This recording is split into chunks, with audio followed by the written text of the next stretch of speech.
तुमने जो कहा मैंने वही किया। रेहान को मुलाजिम रख लिया। अच्छा किया। क्या मेरे भाई को पता है? उन्हें बताया तुमने? हाँ हाँ बताया था, लेकिन उन्हें अच्छा नहीं लगा क्योंकि वो रेहान को ज्यादा पसंद नहीं करते। मगर वक्त के साथ आदी हो जाएंगे। मैं अपनी तरफ से भरपूर कोशिश कर रहा हूं।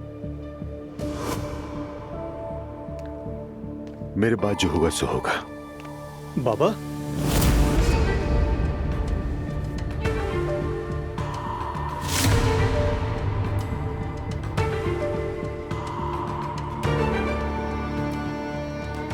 बेटा,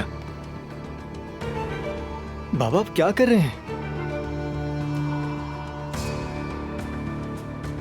क्या आप खुद से बात कर रहे थे?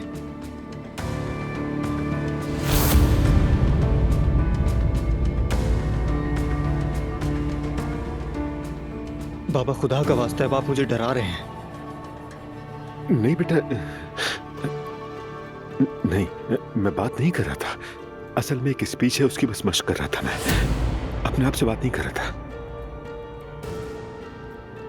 लेकिन आप मुझे ठीक नहीं लग रहे। तुम फिक्र ना करो, मैं ठीक हूं। तुम अचानक आ गए तो मैं चौंक गया।